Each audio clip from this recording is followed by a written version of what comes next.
So, hello and welcome. This is another one of my 60 conversations for my birthday this year. And today I have got with me the lovely Rani Bora.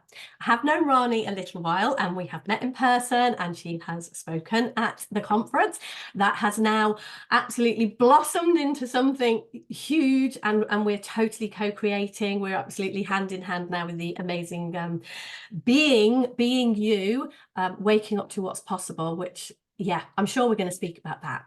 But before we get into all of that, I would love, Rani, will you introduce yourself? Tell us a little bit about who you are and what you're up to in the world, and then we'll let this conversation unfold and go where it does. Oh, Deborah, first of all, thank you so much. It feels a huge privilege that you are doing this 60 conversations from June to June, and then you include me in one of your 60 conversations you want to have. That's like, oh wow, that means a lot. So thank you so much. And you're right, we have known each other for some time when I was back in Devon. And let me just see what comes out in terms of me introducing myself, because every time it comes out differently. We're not fixed, are we? We're moving entities. I love it. I love it. I know. So I would say my name is Rani Bora. I'm a coach. I also happen to be a holistic psychiatrist, and my passion in psychiatry has always been like, how do I empower people? How do I empower lives? And part of that has also been like educating people about their well-being, the true well-being, and that's what I call mental wealth, because we know there's a lot of importance given to mental health, but when we say mental health, people get confused about what is mental health. So what you point to, what your conference is about, what I point to is the wealth within. So I call it mental wealth. And so the bulk of my work is about taking a stand and being a stand for spreading the paradigm of mental health globally. And even this conversation, Deborah, I see this as a huge opportunity to spread the paradigm of mental health just by having this conversation. And if like, even one person listens to this and say, oh my goodness, I got such a lot out of this conversation. It's changed my life. And I'm now exploring more into the three principles understanding, or I've decided to come to the conference. Like that would be amazing. That would be like transformation. Someone have an insight from having this conversation, and then they decide to attend the conference, for example, and their whole life could shift. So yeah, so I guess like you, I'm a catalyst for transformation. And like Ankush Jain says, we are all playing a part in raising the consciousness of the planet. So definitely I am I'm doing my bit in raising the consciousness of the planet. And you are too, by everything you do and the 60 conversations you're having, Deborah. So I amazing. love that. I love that. I love that. And I know that Beck and I work with my niece. My niece is my PA, and we work together, and we start every morning by looking at what miracles we have seen unfold over the last few days. We just start to look at miracles. We look at the amazing things that have happened through maybe something we've done, something somebody else has done, something that we can't even trace, but we're just looking in that direction. And like you say, that to me is this mental wealth. It's another way of saying this mental wealth that we are all absolutely swimming in all of the time. But we have trained ourselves so well to look in the direction. It's like we have been told from a very young age to, be realistic, prepare for this, be careful about this, worry about this. And yet we don't take the time to wonder and imagine amazing things and stop and look at, I'm going to share something. This to me is these are the type of miracles we look for. So I know some of the people potentially that listen to this know a little bit about my story and being in a very unhealthy relationship, but I have nothing but love and good feelings towards my ex-husband now. I just wish him well. And I know he still struggles. And as I said, we start our day with miracles and looking in this direction. And every day we pick up some people and we send specific blessings to somebody or whatever. Beck and I, it's a beautiful, beautiful, beautiful way to start your day. I can highly recommend it. And just a couple of days ago, for no reason whatsoever, I don't think about my ex-husband from 1 month to the next. You know, he's not a part of my life anymore. Don't even think about, doesn't even. And then all of a sudden we were talking about people and I just said, oh, I want to acknowledge him today. I want to wish peace of mind and love. I just said he's just come into my head. I just want to wish him the best and what have you. Then I actually saw my son the day after that. And it turned out that my ex-husband was he'd been incredibly poorly. And he'd actually, at that particular time when we'd done that, he'd actually spoken to our son and he'd said, I feel like I'm going to go to bed tonight and not wake up. I've never, ever felt so poorly in my life. And it was literally at that moment that we'd had that conversation and I'd said, I want to bless him and send him. And that to me that's the power that we hold in this transformation that you're talking about. It's like he woke up the next morning, he's feeling better. And it's like, wow, that occurred to me in that moment to do that. And then that happened. And it's like when we look in the direction, like you're saying, mental wealth, when we look at what we have, when we look at raising the consciousness, when we make a stand for these things, when we do that, it is amazing, amazing what we have within us to do. Wow. Oh, I love it. I love it, Deborah. Like, have you got started? Like, look at what what's coming out from my mouth from you straight away. And a couple of things I want to touch on that you said. And the thing about your morning thing when you just create miracles and send blessings, that's so profound. I really love that. Yeah, I'm very happy to try that myself. Absolutely. You know, I like you, I'm on, you know, we're both, we do it very differently, but we're both looking in the same direction, putting it out there to this. Yeah, So yeah. absolutely. There is so much power. I have been watching you. I've been watching the things that you have been putting out. I've been watching the things that you are getting up to. And, you know, I've watched you transform since you've been in this school with Ankush and the other people. You know, that is an amazing movement. And one of the amazing things about that is I haven't attended that school, but obviously I know you, I know a couple of the other people, I've had conversations with other people. Some of them I didn't know before this, but I've met them through you talking to them and putting things out on Facebook about these amazing people that are attending the school. And that is really starting. I am definitely feeling the ripples and the waves of what you guys are creating. And then it is like each one of us, what I see is we all have something in us to give when we're caught up in those waves and those ripples. I know, you know, part of what we're doing here was, wow, if you actually stand for something, if you get out of the way of your own fears, because I know the things that stop me is, oh, people will think you're stupid. What will people think? What will people say if you post Judgments. things? Yeah, absolutely. I'd love you to share a little bit about acknowledgements and judgments. I know you've been talking about that a lot at the school, and I think that would be really, really helpful because I can see the acknowledgements to me is kind of the blessings and those kinds of things, and getting out of my own way of the fear is that. So yeah, if you could share some more about what you're seeing around that, I think there's huge power in that. Beautiful. First of all, let me start with acknowledging you, Deborah, because how you started this conversation is like, oh my goodness, you just blew my mind.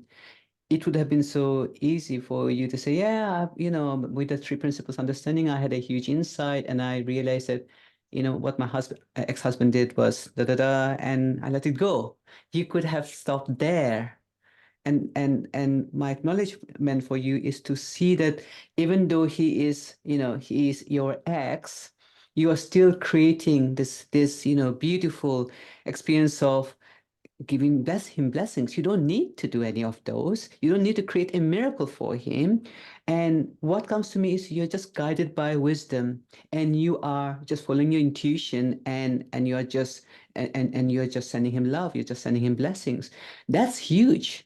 So I would really like to acknowledge you for that. And there's so many different things. I would also like to acknowledge you for how this, this is your conference. This is primarily your conference. You and obviously your lovely nieces, you have created this from scratch. And to invite me and Dennis to be part of this, like, the way that you had not been part of this before is like huge, it's humongous. And you could have easily said, oh, but this is my baby and this is how we're going to do it. And you are, creating something from nothing. It's magic. You're creating magic. So again, like this is something that I've seen, like from you, and also like you talk about seeing my journey. I've been seeing your journey. And I want to acknowledge you again for something else that happened long time ago. I knew about you even when I was in Devon and when we were not even connected. I knew about you, and I knew that you were offering retreats and that kind of thing. At that time, I was doing nothing. I was a consultant psychiatrist. I had an inpatient ward, and interestingly, a carer had been to a carer of one of my patients had been to your retreat, and she spoke very highly about you. And I think, oh wow, Deborah Simmons, I need to get to know her. So yeah, so that's been your journey, and I've seen how this has evolved over the years. And you are absolutely right. You don't need to be part of a particular, AGC school, because there are only limited number of people who is doing that. And we are all interconnected. So even though you have not been to the school and you're doing your own thing, and I've been to my school doing my own thing, as well as doing something collectively, as we wake up to our true value, we are also raising the consciousness of the planet, and we are creating miracles. And it's about seeing it and acknowledging it for us, for ourselves, rather than waiting for someone else to acknowledge us for like, oh, like, I wonder when Deborah is going to tell me how amazing I am. Or I would wait for Ankush, or I wait for my clients to tell me like I'm amazing. Like that can happen, and that's not the point. So you said about, can you say something about acknowledgement and judgment? I have found that they are like in a way, um, two sides of the same coin. The more we judge ourselves, the less we find reasons to acknowledge ourselves. The more we acknowledge ourselves, the less reasons we find to judge ourselves for the things we think we did wrong or things that we didn't do. And this is a very, this is a creation, by the way. This is again a creation. Everything is a creation. When we judge ourselves, it's a creation. And then we are looking like, okay, why is my life like this? Why am I not making any progress in my life? Because we are coming from that place of judgment. Oh, you're rubbish. You're not good at anything. Oh, you think you have gone, you have done something? Look at Deborah. Look at this. Look at that. They are doing amazing. What are you doing? So again, we are in the comparison mode. So even though we could be doing so many things, we might then again start comparing with someone else and say, well, I know I'm doing something, but compared to what Deborah is doing, I'm not doing much. Well, compared to what Rani is doing, I'm not doing much. So again, we beat ourselves up very innocently. Yeah, Using what? Using mind thoughts, the power of mind thoughts and consciousness. absolutely. Yeah. Yeah. And so what I'm seeing more and more is the more I notice my judgment, the more I forgive myself for my judgments. And the more I acknowledge myself for even the tiniest thing I have done, something shifts. And it's not a doing, it's more of a being. It's a way of being. It's a way of being when we are like, think, who do I need to be to judge myself less today? Who do I need to be to acknowledge myself today? And it could be as simple as that. It could be as simple as like you sending, miracles. You creating miracles. Like, who do I need to be to create miracles? Could be one line, right? In the morning, like, Yeah. oh, Yeah. and then you just have a buzz. And there's something else I wanted to say, which was what you said. We are all swimming in mental wealth. We don't know it. Yeah, this is a tweetable quote. The quote. It's definitely going on my Facebook today. Cool. We are all swimming in mental wealth. We just don't know it. Yeah. Beautiful. Beautiful. And so we are all swimming in mental wealth. And so less judgments and more acknowledgement is so easy when we see Yes. that. Yeah. But when we are swimming in the sea of contaminated thinking, Mm. we have more judgments about ourselves and others, and we are like, no, I can't acknowledge myself for that. No, that's nothing, you know. So I loved it. I loved it, and thank you for asking me to speak about acknowledgement and about judgment. No, thank you for what you shared. I think I know one of the things when I first came across the principles, one of the things that I loved about it so much was the simplicity of it and the profundity of it. You know, how helpful it was in real life situations, and yet how simple it is. And you know, when you've talked what you've just shared, it's like it feels like if we are in that if we are swimming in that contaminated sea of our, you know, that's of our contaminated thinking, it can feel like something so big has got to change for us to feel any different, that it feels like we're in an impossible situation. And yet, literally just acknowledging ourselves, like you say, for the smallest of things, because I think we forget just how miraculous this world that we live in is. You know, we turn on a tap and water comes out. The sun comes up in the morning, you know, the birds sing every day, the grass grows, our hair grows. You know, when we look at our bodies, our temperature, there's something regulating our temperature, digesting our food. We don't have to look very far to see something that we can be grateful for, that we can acknowledge ourselves for, that we can do these. And yet somehow when we are very, very lost, it doesn't feel like enough. I know some days, you know, if I'm thinking, I don't know, if I'm in a funk and thinking nothing is going to go right, sort of spending a few minutes and saying, right, okay, who can we stand for this morning? It's like, yeah, but we've got this bill to pay and we've got this thing to do and this thing's going wrong. It can feel as if those things are maybe not important enough to do in those urgent seeming times, and potentially not enough to change the trajectory of something that feels so big and desperate. And I know one of the things that I have really, really seen it is taking those moments to acknowledge, to notice where we're judging, forgive ourselves for that judgment, and move into love and acknowledgement of ourselves and of others. It is huge. It creates amazing miracles. Yeah, so thank you. Oh, wow, beautiful. Beautiful. When you said, oh, it's not enough, it feels like it's not enough. Yeah. You know, think about this. I'm not good enough. There's Mm. something about lack, Yeah. or this is not enough. Again, this is lack. And we are coming from that place. And then obviously, what do? We swim in a contaminated thinking. Um, I recently had a session with my coach, Sachin Sharma. And one of the things we had done is he asked me, like, Rani, do you have a favorite movie that you have watched? And I said, yeah, what came to me was The Greatest Showman. Mm. I love the songs and everything I love. And there's something about the songs that are very powerful for me. So he said, um, why don't you watch it again? And I'm going to watch it again for you, with you.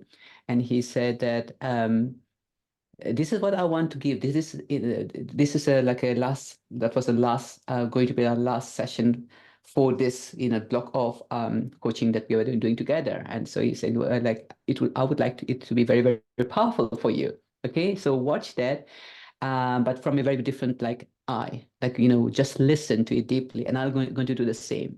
And bless him, he doesn't like musicals. He has never said that, but he did it for me. Oh.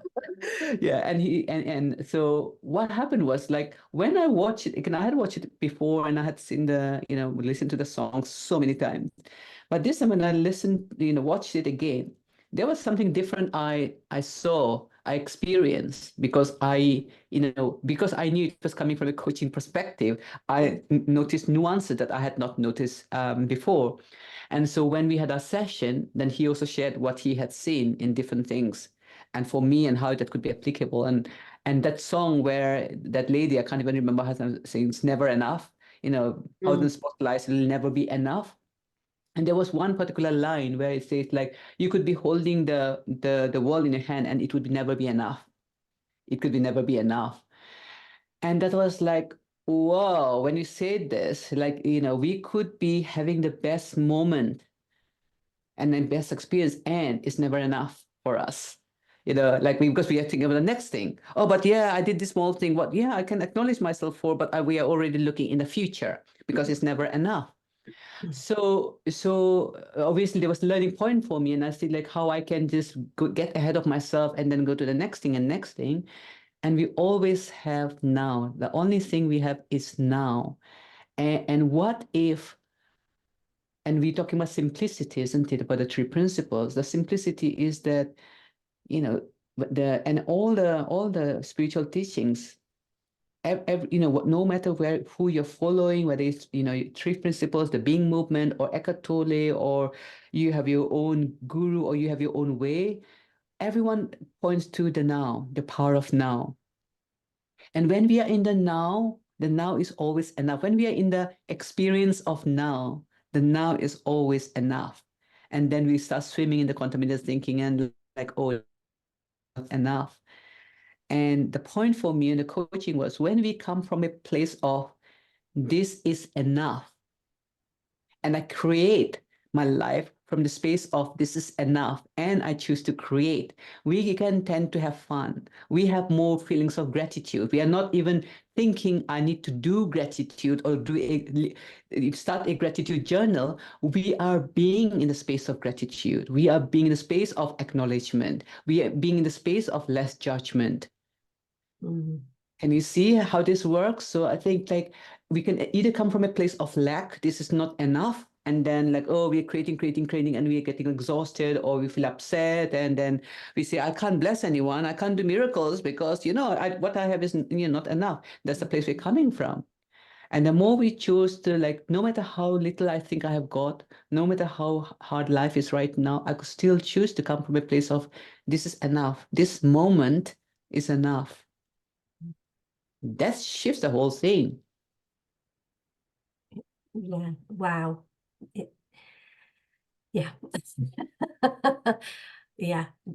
It really, really, really does. And I think, yeah, to slow down enough. Like we live so much in the future and what's next, what next. And that is when things overwhelm us and it feels like we are not enough. But coming back to this moment we are built to live our lives that way, and we do live our lives that way, but we kid ourselves that we have it all mapped out and all planned out, and it's okay. And yet all there is, if we continue to bring ourselves back to this moment, we can always find that was something huge I saw. That was a big insight I had around the principles, just seeing that if I just asked myself the question, am I okay even here? And it was just bringing me back to, it was just a way that I could look at, okay, if I actually stop and look, because my head would be going, well, tomorrow or next week or in a minute or whatever, such a thing is going to happen and I'm not going to be okay. And then just bring back, am I okay here? Am I okay even here? And it just brought me back to what underpins everything. And I think it is, like you say, when we're swimming in that contamination, we're missing what is present in this. Yeah, we are not in the now. We are not in the now. When we are in the now, we are swimming in mental wealth. We sense that. That's and Sydney Banks keeps saying, look for a deeper feeling, or I would say, I also use it, and I said, tune into a deeper feeling. For tuning into a deeper feeling is like knowing that right now we are already swimming in the sea of mental wealth. Oh, and it's like, yes, you can have goals. You can there can be things you need, you need to do or you want to do. And when you're coming from this, like, let me keep coming, it's like the oasis of the mind. Yeah. Yes, I know this is like an intellectual thing I'm going to do. And I also want to go to back to the oasis. Whenever I notice that I'm doing a lot of intellectual things, I'm organizing this, I'm organizing that. I can also remember that also I'm already in this swimming in mental wealth, and then come back to the now and just be able to acknowledge every single moment. And something that Sydney Banks used to keep saying that I didn't get it, and now I'm seeing it more and more, is that there's a story going on, or people share that Sydney Banks would say, like, he would have a cup of tea and he'd say, "This is the best cup of tea ever." And actually, he was creating that. He Yes. kept creating that this is the best cup of tea ever. Surely he had, like, I don't know, like thousands and thousands Have of you? cup of tea, but this is the best cup of tea right now. Why Yeah. is it best a cup of tea? Because I'm having it right now. Yeah. Mm, mm. Simple, simple.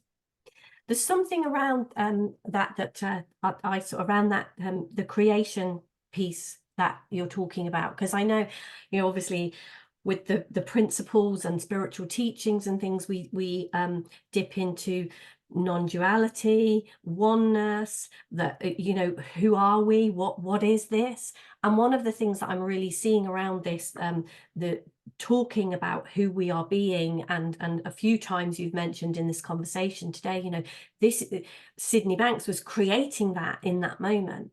And what I've seen around really beginning to, I think it sort of fell into place for me just a few weeks ago, actually, because I kind of had, I sort of knew that there's a way, a sense in which we don't exist in the way we think we exist, but we create ourselves with thought, moment to moment to moment. That's it. We are thought created beings, and we're having this thinking, and that is what is creating us.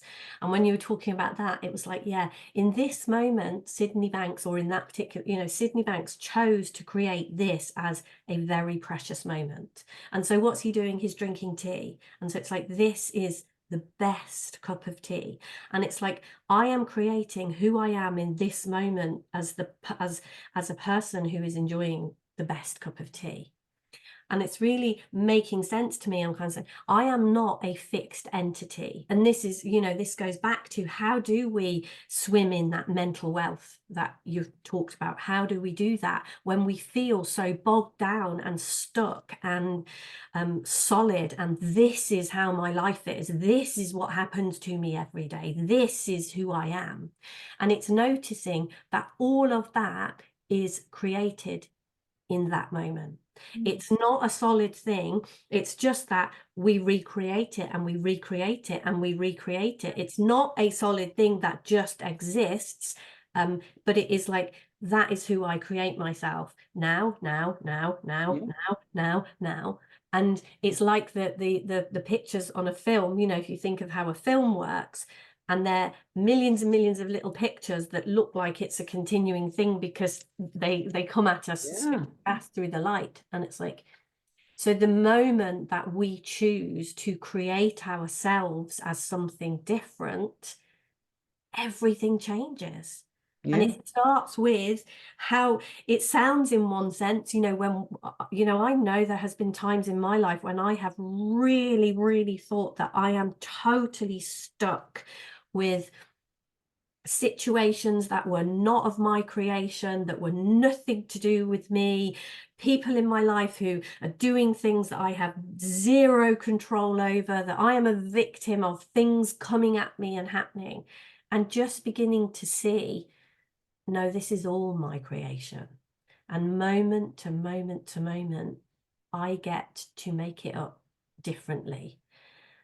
And bit by bit by bit by bit, and we can do it's like snakes and ladders. We can do it, we can recreate huge chunks, or we recreate tiny little bits, but it's like, and that's what I'm hearing in what you're saying, and what the being movement is pointing to, and what we are pointing to being you at our conference. It's like, make yourself up. It's not like finding who you actually are. It's who do you want to make yourself up as?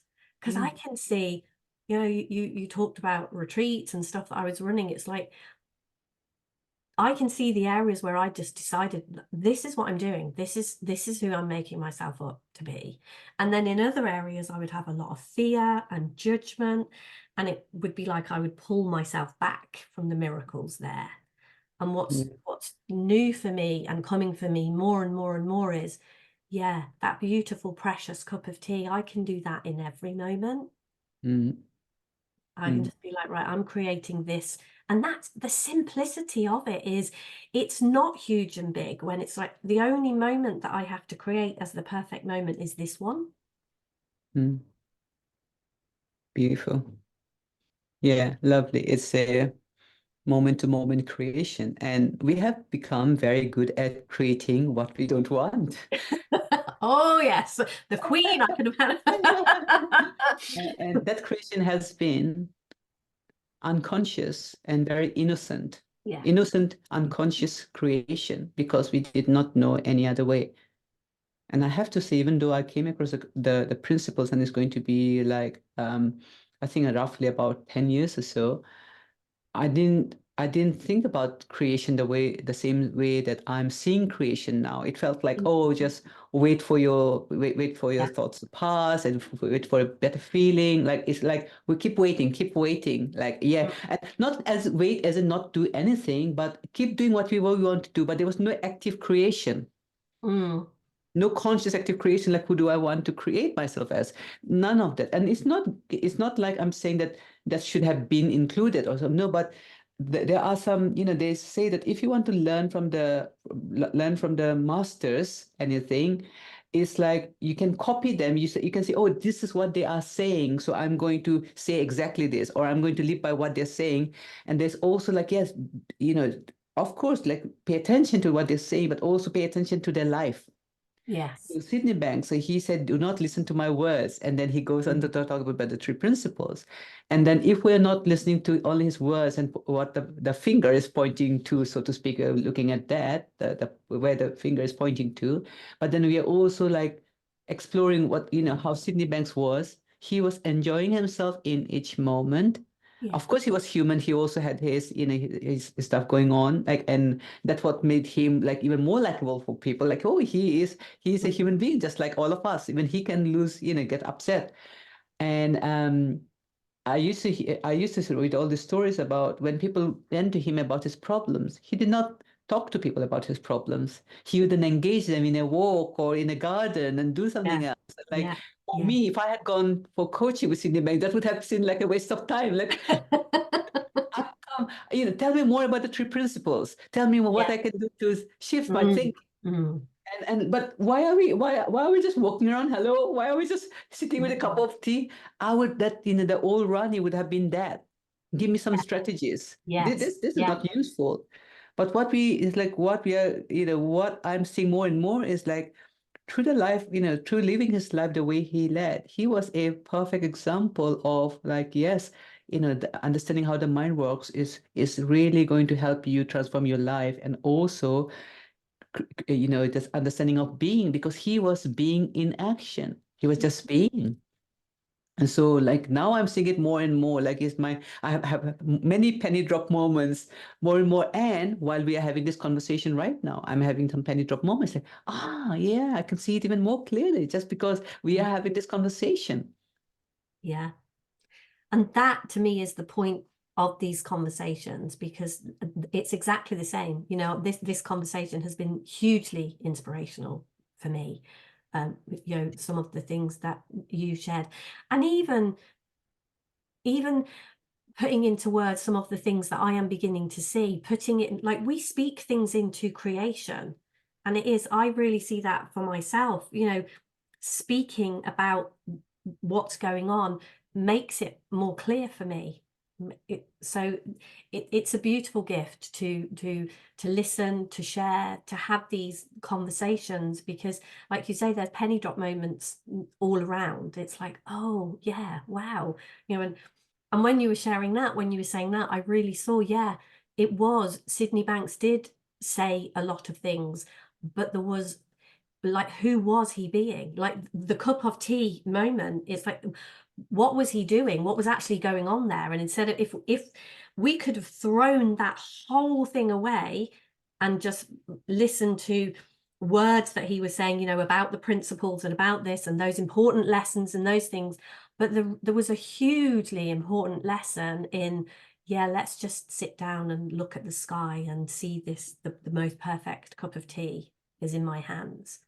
And it is like, yeah, there's something really, really huge in that, in who he was being in those moments. And there is, I know, like with the whole, we don't have to do anything, it's who we truly are, it's our true nature.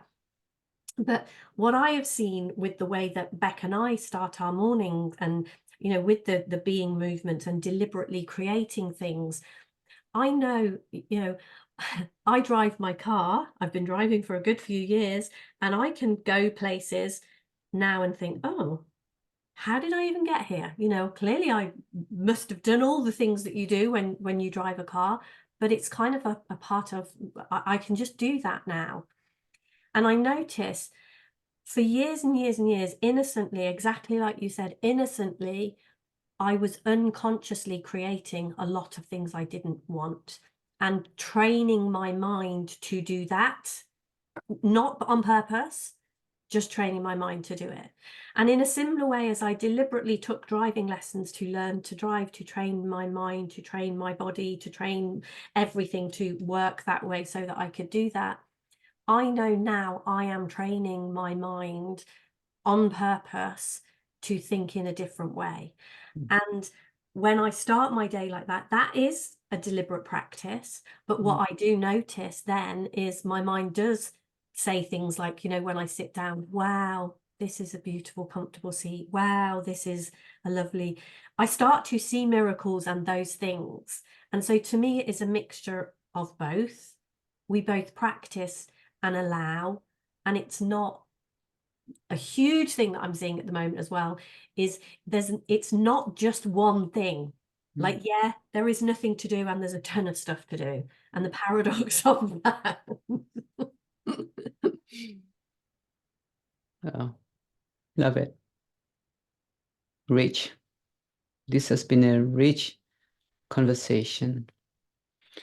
And for anyone who's listening to this and saying, yes, but I'm swimming.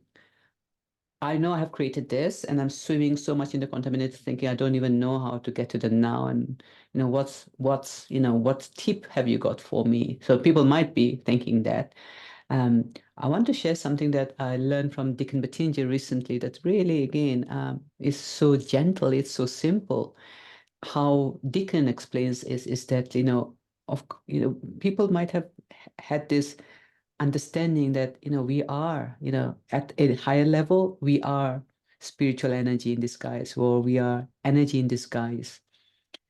And the whole the universe is energy. And we know that scientists are saying this, like the universe is expanding.